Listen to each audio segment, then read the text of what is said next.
Hi, everyone, and welcome back. And today I'm going to be looking at the rest of the Your Listings page on Marmalead because they just did a big update and I went over the grades yesterday, but there's a whole bunch of stuff at the bottom of the page that I didn't look at.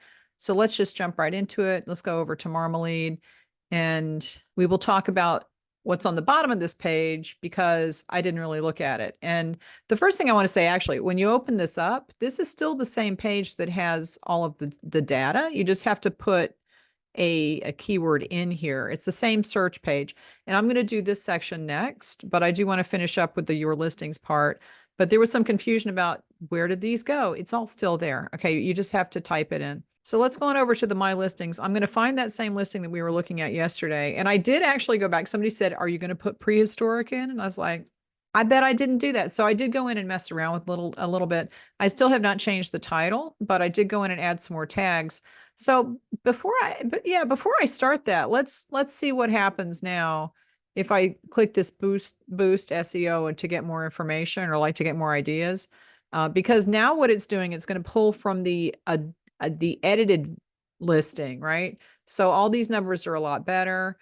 And it's going to give me some more keyword ideas based on the ones that I put in yesterday that were not suggestions. Because what's going on is that they're looking at the title and tags that you already have. They're not changing those. They're not taking anything out. And I did figure out there was one about, there was a word about in the tags. That's because they had removed it from the title and put it in the tags. See, they're not taking words out of your listing. So you're not going to lose the keywords that you're being found for already if you use their suggestions. You're just going to expand your reach. So let's see what they're suggesting now.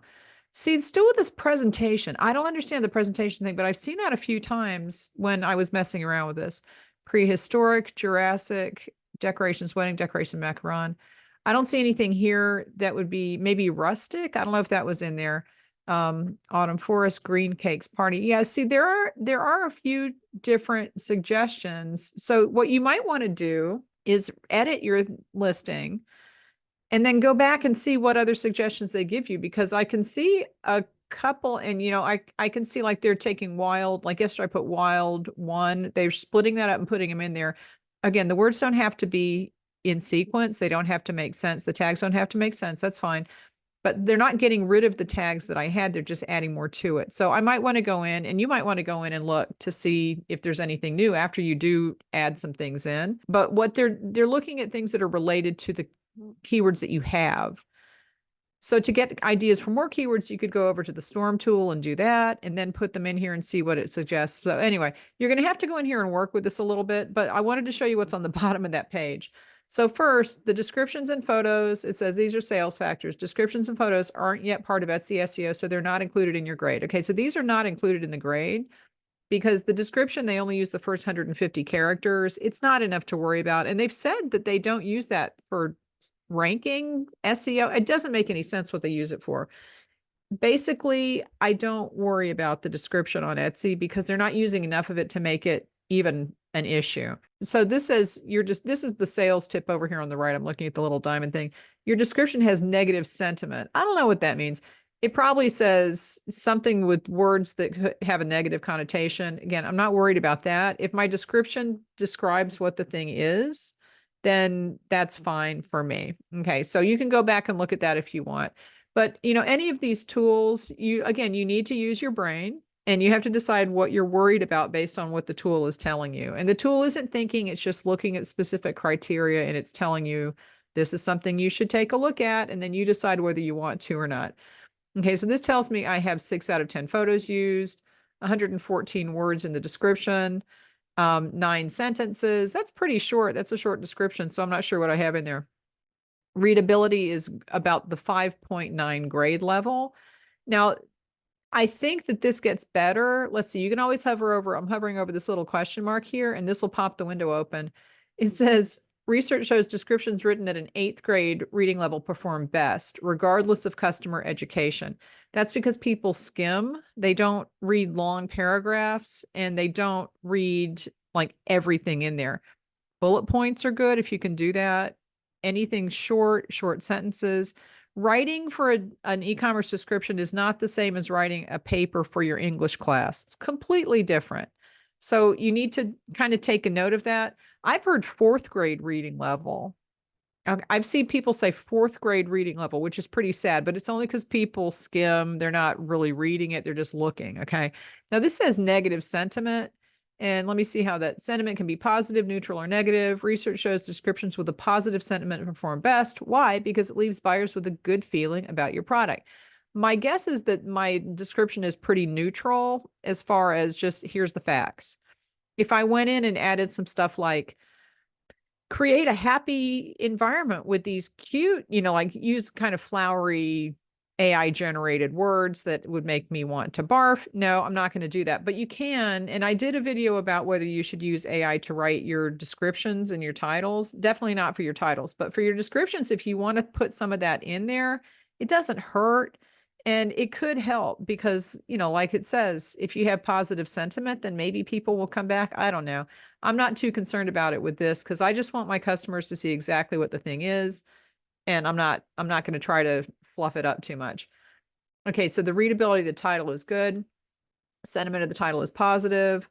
Not concerned. Okay, now this is the tags that I currently have. These are the words that are highlighted or repeated somewhere in the title or tags. So you could theoretically get rid of them and change it for something else. So that is a good way to just kind of at a glance see what kinds of things you've repeated. Because as we have determined over time, Etsy doesn't require you to repeat and words in the title and tags and have them in both places. So if that's the situation, you could go in and change this tag to something else. You could change this tag to something else, and that would be fine. So this is just letting you know what's duplicated. Okay, so this is a check, means you've used the tag in that space. Spelling is correct. Now, why does this say spelling is wrong? It's not wrong. So I don't know. Unique. Let me see what spelling error it says. I don't think that this says there's a spelling error. I don't see one unless I'm completely spelling Jurassic wrong, which I don't think I am. So I'm not too concerned about that. It could be that they're looking at Wild One and saying that that should be a one word. I don't know. Not worried about it. Let's look at the spelling error here. Macaron. Okay, I'm sure that that's because they're using macaroon as the actual word that they're comparing it against. But a macaron and a macaroon are two different things. Don't get me started. And that's, so you would not decorate a macaroon with these, but you would decorate a macaron. And if you want to go look up the difference, that's fine. One is coconut and one is a little cookie. This next button is show my keyword net. And we talked about the keyword net being the things that you are currently being found for. And so this will actually show you the keywords that you could theoretically be found for. It's showing me 500 of them. Okay, I don't know if there's a way to show more. Let's see, show. So you could show 100 at once, but they're going to show you up to 500. And this is going to let you decide whether the things that you're being found for or theoretically found for. This, if someone searches for fall baby shower decorations on Etsy, you could be included in that list of results because you have those words in your listing. Does that make sense? Okay. So these are the things you could be found for, and you can search, you can sort like, is it a long tail? That's fine. How many searches? If you want to click this, it's going to sort and show you how many searches. See, this is not long tail. There's more searches because that's just how it works. These things don't have to be green all the way across to be a good keyword. So don't worry about that. Like the competition here is higher because keywords that are not long tail have higher competition. That's just how it works. And I might want to be found for fall wedding decorations instead of wedding cake toppers because, and I'm looking at the bottom one here versus the top one, because this is so general and fall wedding decorations is more specific. So that's kind of a better thing to be found for if it's more specific, even though the numbers are short or smaller, but it's green all the way across because it's a good, competition level based on the engagement.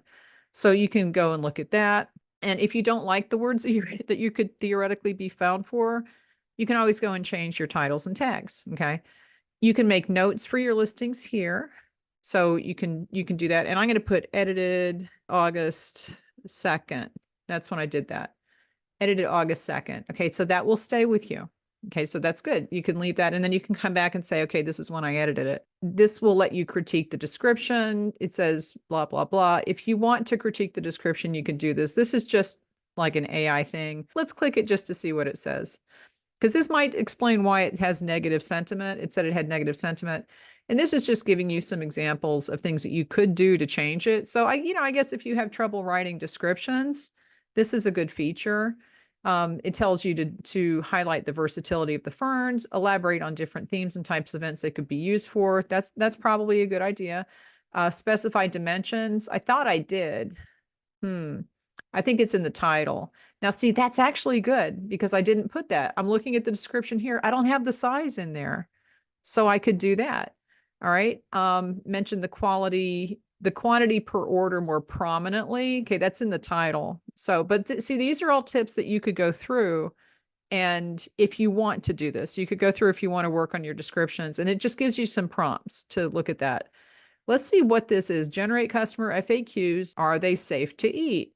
What are edible ferns made from? I'm not sure where they're getting this. This looks like it's Chat GPT, and it could just be asking, what do customers ask about this thing? So, but these are all just things that you can look at to try to get ideas about how to improve your descriptions, your listings, the keywords. And like I said, when I was doing this, what they do up here at the top part is they'll pull the words that are in the title and tags that you have already and just add more that are related to that. So yesterday when I did my previous video, and you can go watch that after this one if you want to, I realized that I was missing some things like jungle safari, birthday party type words. So I put those in. And because I did not have those to begin with, Marmalead is not looking at those for suggestions, right? They're not looking at those and saying, okay, we need to find words that are related to that. So I could go back, like I said, I could go back and do this again after I put those other words in there and see what happens. So if you go over to the Storm tool and get some ideas, then you can put those in your tags in your title. You could do this again, do this whole process again, see if it comes up with different tags that might be things that you can add, and then you can work from there. But that's basically the entire page of the My Listings. All right. So that's how you can rewrite the title, tags, description, get some tips, get some ideas, use your brain, decide what's best for you, and then rewrite your listings that way. Give this video a thumbs up and make sure to watch the next one in the series. I'm going to go in and look at the search tool next.